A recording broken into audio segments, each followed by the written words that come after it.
Alors nous voici de retour sur le 3D Print de Lyon en compagnie de Nicolas Mathian de Sculpteo. Bonjour Nicolas. Bonjour. Alors Sculpteo, on présente plus que Sculpteo, mais si toutefois quelques personnes qui s'intéressent de près ou de loin à l'impression 3D ne connaissaient pas encore, est-ce que vous pouvez présenter s'il vous plaît la société Sculpteo? Bien sûr, alors Sculpteo c'est un service en ligne d'impression 3D.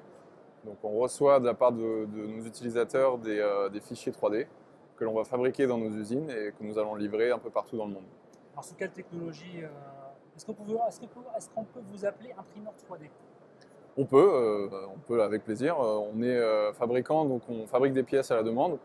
On utilise différentes technologies, on essaye d'utiliser le maximum de technologies pour proposer à tout le monde toutes les technologies les plus adaptées en fonction de type de morphologie de pièces qu'ils veulent faire, en fonction des rendus qu'ils attendent. Donc on utilise majoritairement du frittage de poudre, mais on utilise aussi des résines polyjet, des résines clip récemment. On vient même d'intégrer une technologie de découpe laser, qui est pour le coup pas de la fabrication additive, mais qui reste une technologie de fabrication digitale. Complémentaire. Qui est complémentaire à l'impression 3D, tout à fait. Et l'impression 3D métal, est-ce que vous imprimez aussi Alors au métal? on n'en parle pas encore, c'est probablement un projet 2017-2018, mais oui, on intégrera ça prochainement, mais pas pour l'instant. Et céramique? Céramique, on a fait quelques tests sur la céramique. C'est soit un métier qui est très technique, soit un métier qui est très grand public. On est un petit peu entre les deux, donc on n'a pas forcément d'application pour l'instant. Donc non, pour l'instant, pas de céramique, pas prévu. C'est des axes de développement, on peut s'attendre à ce que ça arrive sur... Pas chez nous en tout cas. Je sais qu'il y a beaucoup d'acteurs qui sont spécialisés dans ce domaine. C'est vraiment un métier à part entière, je pense, un peu comme le métal d'ailleurs, qu'on va probablement intégrer, mais la céramique, c'est vraiment un métier spécifique ou des applications dans le dentaire, dans pas mal de choses qui sont pour l'instant pas des axes de développement souhaités. Alors Sculpteo existe déjà depuis quelques années maintenant. C'est même exporté aux États-Unis. Oui. Vous pouvez nous raconter un peu rapidement la petite histoire de Sculpteo? Bien sûr. Alors Sculpteo existe depuis 2009, la création de la société en France, du siège à Paris. On a ouvert une usine aux États-Unis il y a un peu plus d'un an et demi maintenant. Et on faisait une grosse partie de notre chiffre d'affaires, une partie non négligeable de notre chiffre d'affaires là-bas sans avoir de présence. Donc on avait des soucis de douane et pas mal de soucis de logistique évidemment quand on livre beaucoup mais qu'on n'est pas présent sur place. Donc on a décidé de monter une usine là-bas pour pouvoir livrer et pour pouvoir livrer nos clients qui étaient sur le continent américain, donc aux États-Unis mais également en Amérique latine. Ça marche plutôt bien? Ça marche plutôt bien, ouais. C'est un marché qui est beaucoup plus mature que le marché européen, donc il y a toujours eu beaucoup de demandes sur ce marché-là, grâce à la maturité. Et je pense que c'est le mouvement du maker, tous ces mouvements-là sont venus des États-Unis, donc on a une maturité qui fait qu'on a une utilisation qui est assez régulière, assez fréquente de l'impression 3D. Alors votre marché est plutôt destiné aux particuliers, aux professionnels? Quelle est la part de... Alors on est un service disponible pour tous, donc des particuliers peuvent passer des commandes sur notre site web, ils peuvent régler avec leur carte de crédit.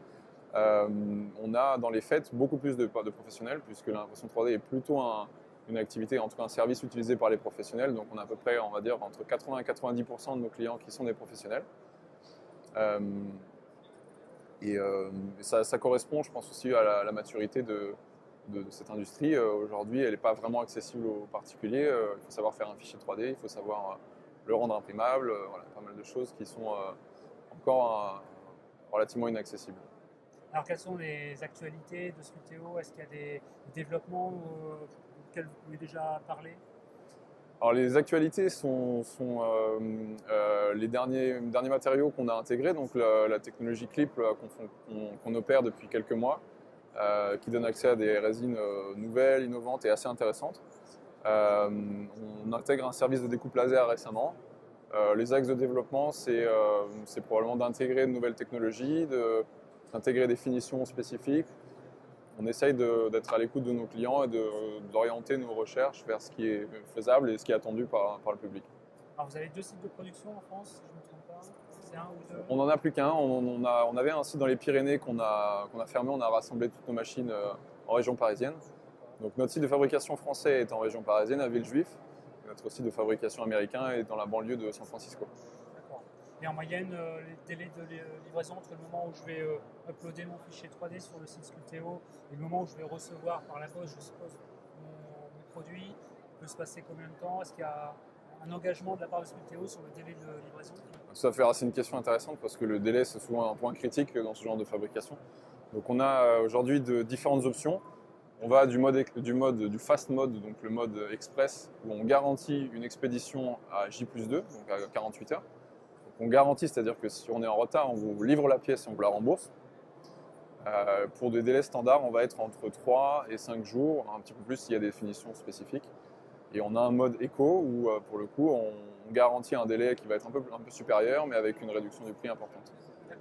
Donc on couvre un petit peu le client qui a besoin de sa pièce urgemment, le client standard qui a besoin de sa pièce relativement urgemment, et le client qui préfère économiser au détriment d'une date un peu plus tard pour la livraison.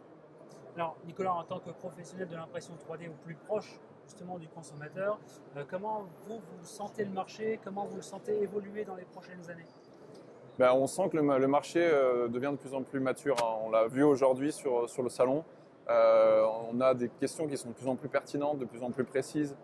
Le public, on sent qu'il a vraiment appris des choses. On avait, dans les premières années de Sculpteo, beaucoup de questions ou de projets qui paraissaient peu réalisables. Je pense que ça a beaucoup changé et on voit que les gens sont beaucoup plus pertinents, beaucoup plus précis. Donc c'est une très bonne chose. Je pense que ça devient vraiment intéressant de participer à ces salons. Ça devient passionnant. Ensuite, je pense que le marché va évoluer vers davantage de spécialisation, davantage de matériaux, davantage de finition. Aujourd'hui, on n'a pas suffisamment de matériaux si on compare avec l'injection plastique, par exemple. Donc on va avoir des applications qui permettent d'intégrer d'autres contraintes, pouvoir répondre à d'autres cahiers des charges. Donc je pense que c'est vers là que va le marché et l'intégration de technologies comme Clip le montre bien, puisque ce sont de nouvelles résines avec des propriétés qui n'existaient pas jusqu'à maintenant sur le marché. Donc je pense que c'est dans cette direction qu'on va aller. Bien, merci Nicolas. Donc c'était Nicolas Mathian de Sculpteo, 3D Print de Lyon. Merci et bonne continuation. Merci.